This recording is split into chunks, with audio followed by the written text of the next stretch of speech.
엄마 없는 날, 이원수, 불꽃의 깃발. 나는 일찍이 나무들의 마음이라는 걸 생각해보지 못했습니다. 나무는 동물들과 달라 살아있긴 해도 마음은 없는 것입니다. 그런데 요새 이상한 책 한 권을 구해보고 크게 놀랐습니다. 아주 낡은 옛날 책이라 글자도 잘 알아보기 어려운 것인데 수목의 혼이라는 이름의 한문으로 된 책이었습니다. 수목의 혼이라니 정말 나무에 혼이 있다는 말일까? 식물학에서는 말할 것도 없고 심리학에 관한 책이나 심지어는 외국의 요정 이야기까지 들추어 보았지만 수목의 신은 있어도 혼에 대한 것은 찾아볼 수가 없었습니다. 그렇지만 이 책에 있는 이야기들은 허망한 이야기라고 덮어버릴 수 없는 것들이었습니다. 그래서 그 책 속에 있는 얘기들 가운데서 한 가지만 여기 옮겨보려는 생각을 한 것입니다. 나무에는 각각 혼이 들어있지만 그것은 나무가 처음 생길 때 밖에서 들어가는 것이라 합니다. 나무의 씨앗이 땅에 떨어지면 나무의 혼이 될 혼은 그 씨앗 곁에 웅크리고 앉아서 씨앗에 움이 트고 싹이 나기를 기다린다 합니다. 그러다가 그것이 무사히 자라게 되면 그 나무 속에 들어가서 나무의 혼이 된다는 것입니다. 만일 나무가 자라지 못하고 죽으면 나무의 혼은 집 없는 나그네처럼 헤매어 다녀야 합니다.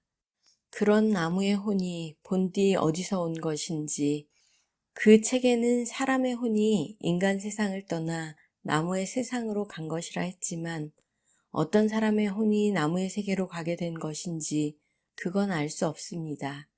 그런데 그 나무의 혼 가운데는 어린 혼과 나이 많은 혼이 있다는 건 참 재미있는 일입니다. 어린 혼은 사람으로 치면 어린이고 늙은 혼은 노인입니다. 나무의 크고 작은 것에 관계없이 나무에게 있는 혼은 어린 혼도 있고 늙은 혼도 있다니 참 별난 일이지요. 어느 수목이 우거진 산이 있었습니다. 긴 골짜기를 메운 나무들은 서로 가지를 맞대고 소곤거리며 즐겁게 지내고 있었습니다. 그런데 그 산꼭대기에 우뚝 외로이 서 있는 전나무 한 그루가 있었습니다.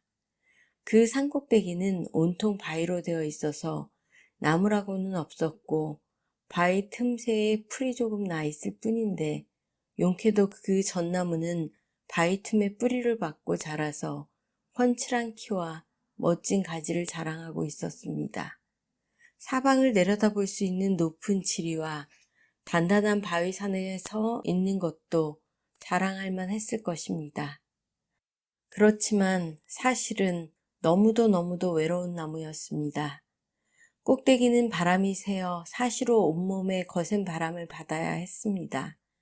그런가 하면 여름에는 물이 모자라 목마른 나날을 보내야 했습니다. 곁에 아무도 없으니 평생을 정답게 얘기하는 친구 하나 찾지 못합니다. 그런데 그 나무의 혼이 하필이면 어린 혼이었습니다.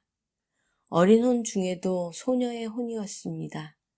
그러니 그 어린 소녀의 나무 혼이 얼마나 쓸쓸하고 또 힘겨운 생활을 해야 했는지 알 수 있지요.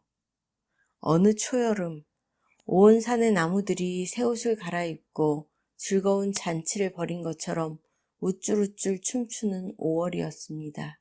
꼭대기의 전나무는 혼자 바람에 시달리며 눈 아래 한창 즐거운 나무들의 모습을 내려다보고 있었습니다. 이때 휘휘 휘파람 불며 온 바람이 속삭였습니다.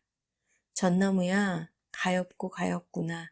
저 골짜기로 가고 싶지 않니? 갈 수만 있으면 얼마나 좋겠어요, 바람님. 전나무는 가지를 떨며 말했습니다.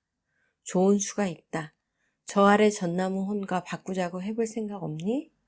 이 자리는 높은 데니까 혹시 오고 싶어 하는 혼이 있을지도 모른다. 바람님, 그렇게 바꿔줄 혼만 있다면. 전나무는 귀가 번쩍 뜨인 듯 말했습니다. 내가 알아보지. 바람은 휘휘 휘파람을 불며 아래로 불어 내려갔습니다. 바윗돌 아래로 한참 내려가서 큰 나무에 숲이 있었습니다. 그 숲의 전나무 한 그루가 바람의 얘기를 듣고 자리를 바꿔줄 결심을 했습니다. 저 꼭대기 나무의 혼이 그렇게 어린 소녀라면 내가 바꿔주지요. 어린 것이 얼마나 외롭겠소. 그 전나무 혼은 나이 많은 노인이었습니다. 노인은 어린아이가 꼭대기에서 외로이 사는 것이 가엾어 친구가 많은 자기 자리로 옮겨오게 해주고 싶었던 것입니다. 바람은 그 노인이 하는 말에 저기 감동을 했습니다. 그러나 바람은 정직했습니다. 꼭대기의 소녀나무를 위해 노인나무를 험한 자리로 가게 하기가 마음에 꺼림칙해서 그렇지만 꼭대기는 바람이 세고 식수가 귀하고 살기가 힘들 것이오 하고 말했습니다. 그런 건 나도 짐작하고 있어. 하지만 어린 것이 그런 데서 고생하는 것보다는 늙은 내가 가 있는 게 낫지요. 하고 노인은 이제라도 꼭대기로 옮겨갈 준비를 했습니다. 곁에 있던 나무들이 놀란 듯이 모두 만류했습니다. 영감님, 괜한 생각을 하시는구려. 꼭대기라 뭐 높다고 좋은 게 아닙니다. 거기 가면 평생 고생이지. 무슨 재미로 사시려고 그러시오? 아이들이야 저런 데서 좀 고생하면 어떻소?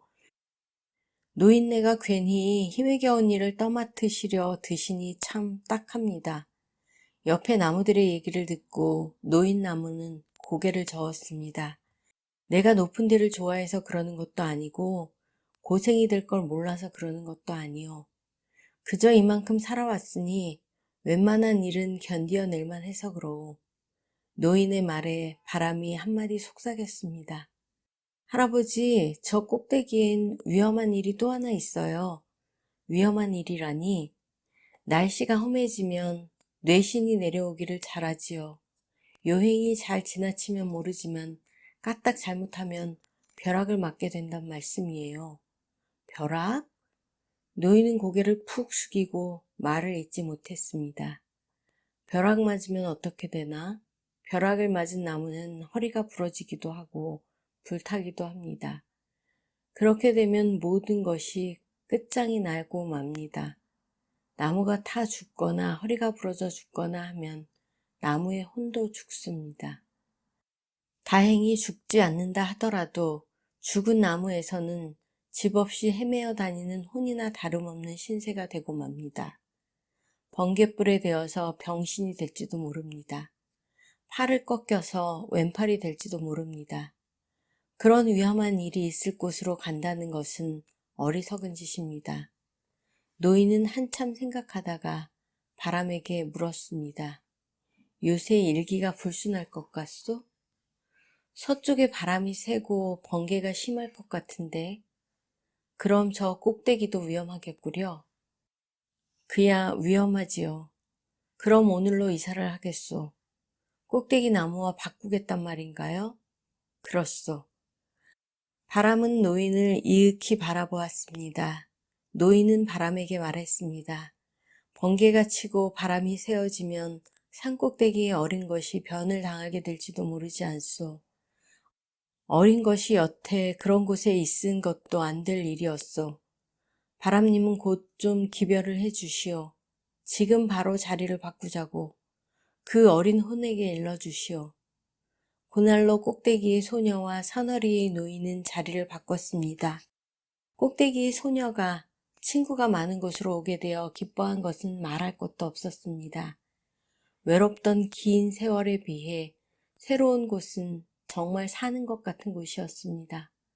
여기는 정말 아늑해서 좋군요. 밤에도 푹 잠이 깊이 들 것 같아요. 소녀는 곁에 있던 나무들에게 만족한 얼굴로 말했습니다. 그럼 꼭대기 한 그루 외로운 전나무로 옮겨간 노인은 어떻게 되었을까요? 노인은 소녀가 살던 전나무 속으로 들어갔습니다. 소녀의 몸이 들어있던 곳에 들어갈 때 이상한 향기를 맡았습니다. 따스하고 포근한 느낌이었습니다. 어린 것아, 인젠 풍성한 곳에서 잘 살아라. 이렇게 축복의 말을 중얼거리며 노인은 소녀의 자리에서 그날 밤을 마음 편히 잤습니다. 며칠이 지난 어느 날 아침 전날에 그 바람이 달려와서 노인에게 말했습니다. 영감님, 어떻게 하면 좋지요? 오늘은 벼락이 이리로 떨어질 모양인데. 노인은 태연히 대답했습니다. 좋소. 어린 것은 저 아래로 갔으니까. 아니, 영감님이 불을 맞게 되면 난 맞아도 이제 한이 없소. 내가 만일 죽게 되거든 그 어린 혼에게 잘 전해주시오. 을 면하게 돼서 다행이라고, 그리고 잘 자라라고. 하늘이 갑자기 험상궂어져 왔습니다. 1000마리 만마리 날랫말이 달리듯 하늘 저편에서 구름이 몰아쳐 오고 있었습니다. 바람은 더 머물러 있을 수 없어 노인에게 손을 흔들며 달려갔습니다. 우르릉 우르릉 먼 천둥 소리가 들려왔습니다. 바람은 나팔 소리를 내며 급행열차처럼 달려가고 있었습니다. 하늘은 저녁이나 된 듯 어두웠습니다. 온 산의 나무들이 몸을 흔들고 있었습니다. 우르륵 쾅 우르르 가까운 데서 내송이 울렸습니다. 이때 벼랑간 딱 하고 귀를 찢는 소리가 났습니다. 온 산의 나무들이 깜짝 놀라 꼭대기를 쳐다보았습니다. 꼭대기 전나무는 발갛게 바람에 찢길 듯이 날리는 깃발이었습니다. 활활활활 깃발은 수평으로 날리고 있었습니다. 날리는 깃발이 찢겨져 나가고 있었습니다. 세찬 바람에 찢겨지는 깃발은 불이요, 불타는 전나무의 가지였습니다. 아, 전나무가 탄다, 전나무가. 아, 할아버지, 할아버지. 전날 이사를 온 소녀가 두 손을 꽉 맞잡고 발을 구르며 소리치고 있었습니다. 불꽃 속에서 할아버지는 불타는 옷소매를 저으며 대답해 주었습니다. 아가, 잘 있거라, 잘 있거라. 꼭대기 바위산에 한 그루 검은 줄거리만 남은 전나무가 서 있습니다. 멋진 가지와 잎사귀를 다 태워버린 검은 나무입니다. 그 아래 산허리에 무성한 숲, 그 숲에 한 그루의 전나무가 날마다 검은 숫의 나무를 쳐다보며 오늘도 자라고 있습니다.